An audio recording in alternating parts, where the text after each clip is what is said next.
Hello, you guys. Welcome to Apex Nursing Academy's presentation of Dosage Calculations, Nursing Math 101. I'm happy that you joined us. Um, some of you may have been led here because some of your math problems may not be making sense. The numbers are not fitting, the formulas are not working, and you are scratching your head and wanting some help, help, help. Well, help has arrived. We are going to talk about some basic nursing math. Basic nursing math. Now, here are some conversions. These are not all of the math conversions that you will use. It's not all of the math conversions available. These are some of the most common ones that we use. It would do you well to memorize them because you may or may not have them on your exam at school or wherever you are testing. As of now, NCLEX is not providing you with these conversions. This is something that you have to know. Now, I don't want to scare you or frighten you or make you nervous or shoot your anxiety up through the roof. But, some things we just have to know. And these are some conversions that you have to know. But the good thing is these are pretty staple in the nursing math problem. Pretty much, if you know these, you have a good basic foundation. You're going to use these so much till you will know these are just like you use them all the time. So have no worries about memorizing this. Now, if you already know this information, if you already have this knowledge, just take it in as a review, or you can skip on to our next presentation. This is a one-on-one basic nursing math conversion lecture.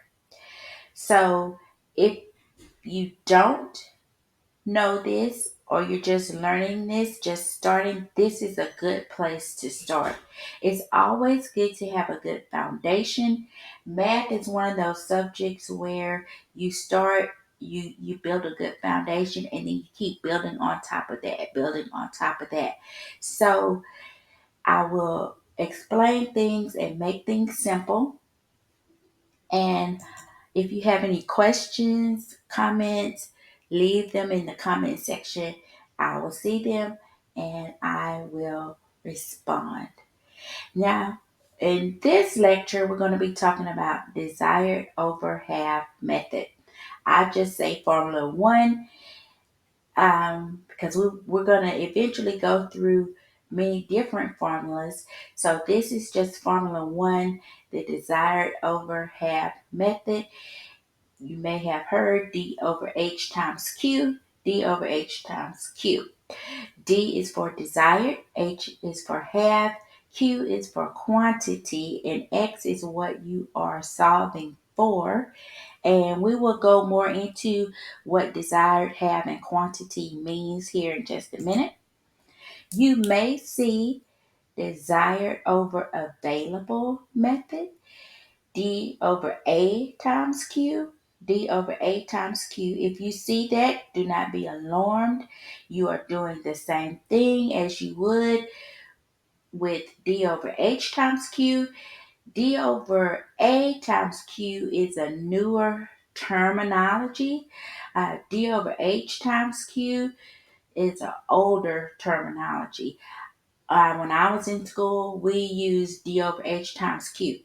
As I was preparing for this presentation and looking over information for my lecture, I have come across in newer edition books that you may see desired over available method.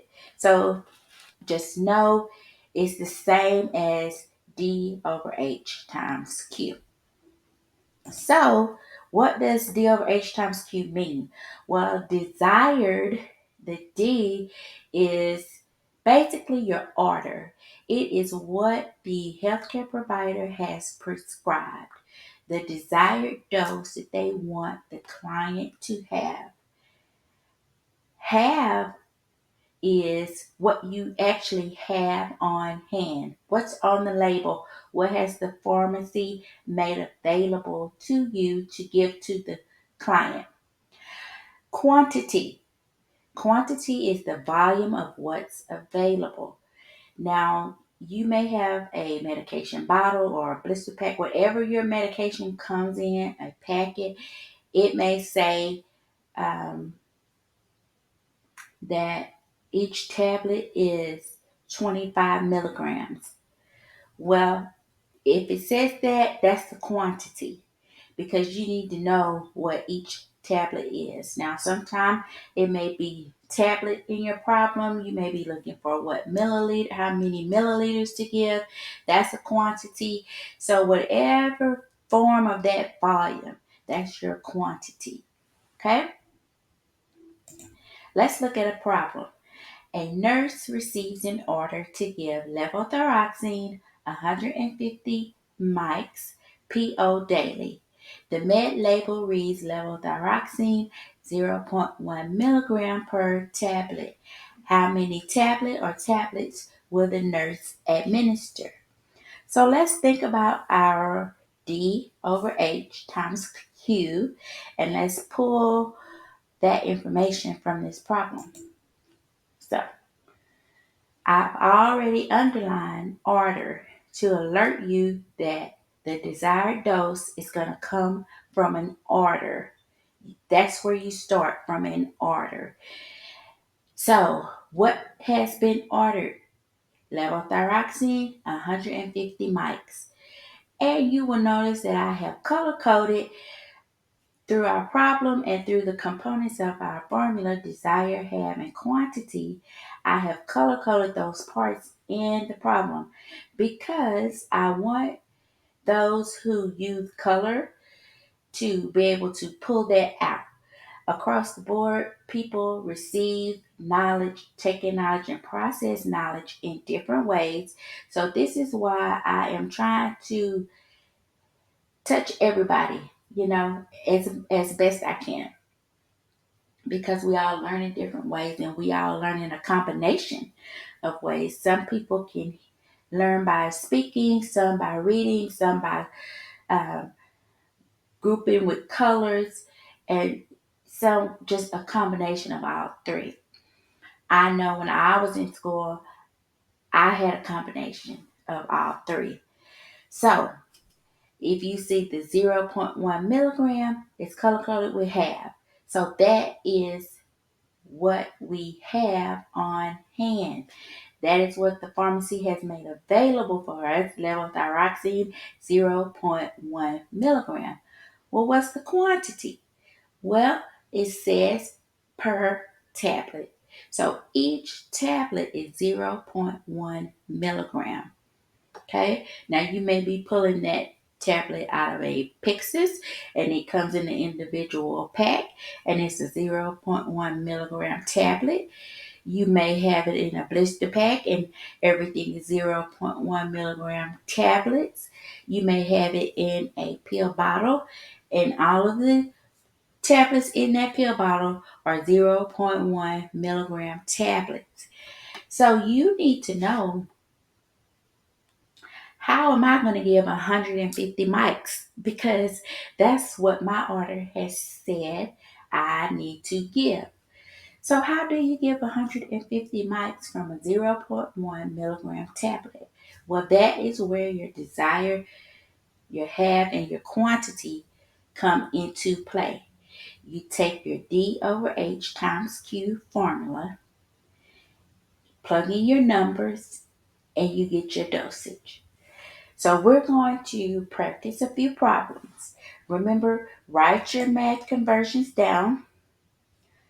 Commit to memorizing these. Memorize your formula. D over H times Q equals X. Okay?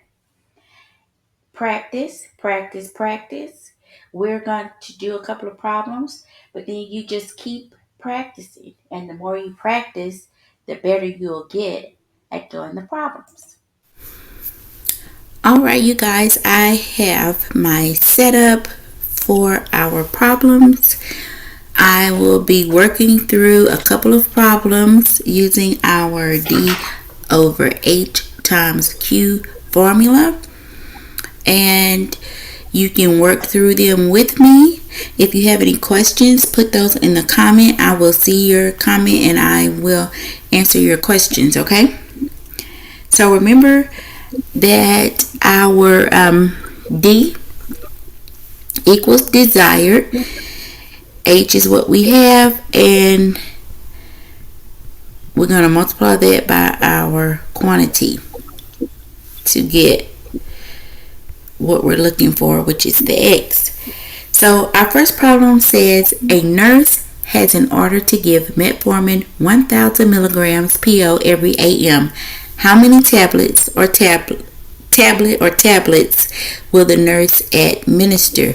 Now this particular problem has a medication label. You may see something like that on your test at school. You may see something like that on NCLEX. It's common for tests to use this type of format where they want you to read the label. So that's fine. Don't panic. That's no big deal. You just read your label because the label will tell you what you need to know. Now this label is telling us that it is metformin. So we have the right medication here. It's telling us that it's 500 milligrams.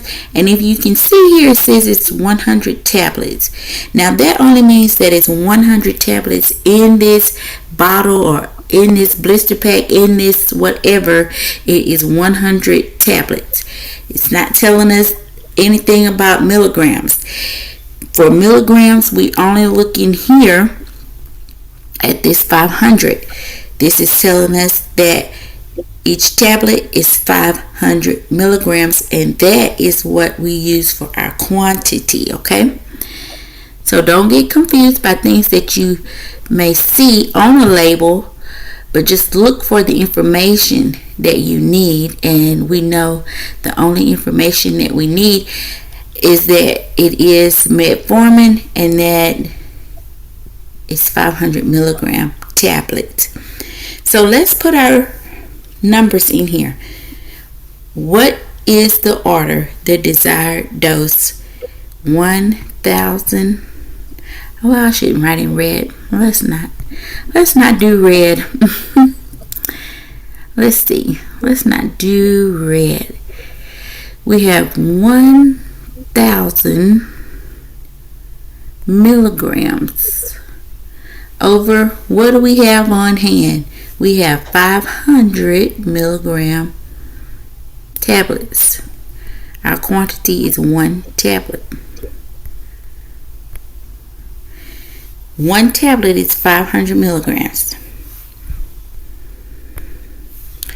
Now, we have our problem set up. We have our numbers plugged into our formula. We can check our units. We can see that we have milligrams here. We have milligrams on the bottom. We are good to go. Everything is equal. So we can just do the math on this and be done.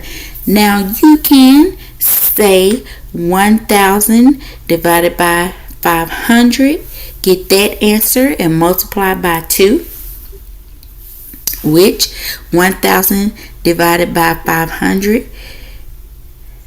Did I say multiply by 2? I meant multiply by 1. 1 tablet. 1,000 milligrams divided by 500 is 2.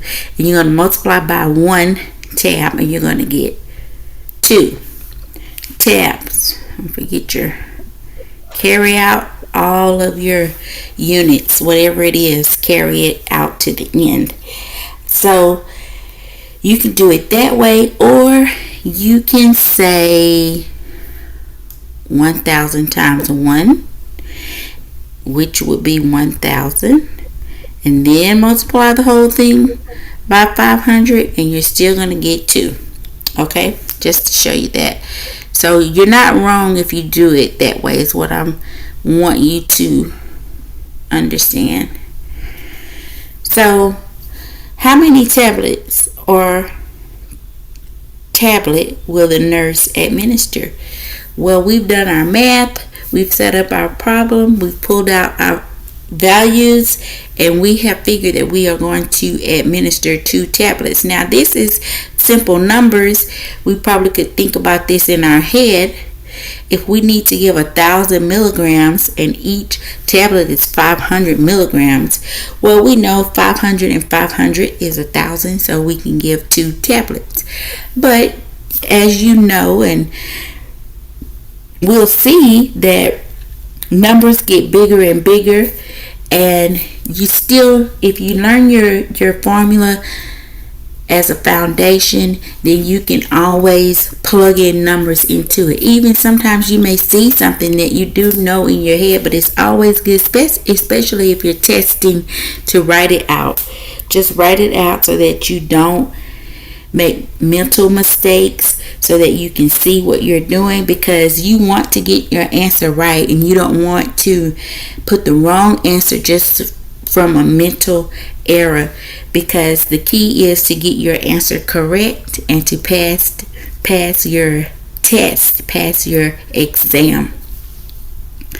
So always write your formula, then plug in your numbers and work out your problem and double check it, okay? That's good advice for doing math problems. Next problem says an order reads, give clindamycin 0.3 grams in 50 milliliters normal saline IV over 30 minutes. The pharmacy provides clindamycin 900 milligrams in 6 milliliters. How many milliliters of the medication will the nurse administer? So let's go right into it. If you have your paper, put your formula down. D over H times Q. Now, go ahead and plug in your numbers. Plug in what you have. The order, 0.3 grams. That's our desired dose. What do we have? The pharmacy gave us 900 milligrams in 6 milliliters. Let's check our units. We have grams and we have milligrams. That is not equivalent form. We're going to have to convert. And when you convert, you want to convert to what you have on hand. So if the pharmacy has 900 milligrams, that's what we have on hand. So we need to convert the order to match our milligrams, okay? So we need to know 0.3 grams is how much in milligrams. Now, we know the smallest unit here is micrograms, then we have milligrams, and then we have grams and kilograms. So anytime that you are going from a greater unit to a smaller one, we want milligrams here. So if we look here, we're here at grams, but we want to get to milligrams. So we're going back to the left to a smaller unit. When you do that, go to a smaller unit, you need to multiply by 1,000. Okay? And I know my board is getting a little messy. Let me get some of this out of your way. When you're going from a greater unit to a smaller unit, you need to multiply by 1,000. So we're going to multiply this 0.3 grams times 1,000, okay? When we do that, we get 300 milligrams. So now we have an equivalent, right? We have 0.3 grams is equal to 300 milligrams. So let's put our D over H times Q information back up. Remember that 300 milligram.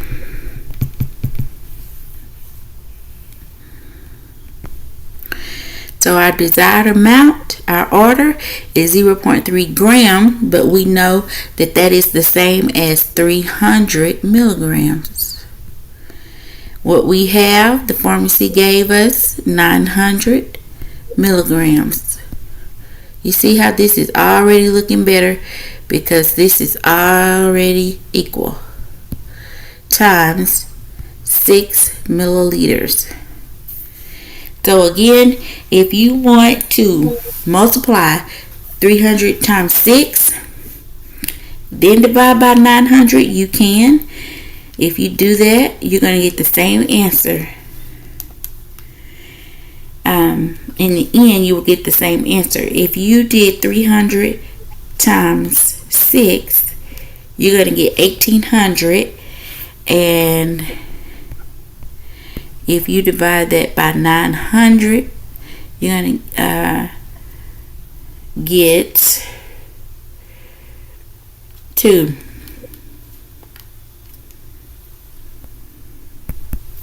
Right? So if you divided it out the other way, you get the same thing too. 300 divided by 900 is 0.33 carry on, and you just, if you do that and you get the 0.333 carry on, don't click it, don't push anything in your calculator except for multiply times 6.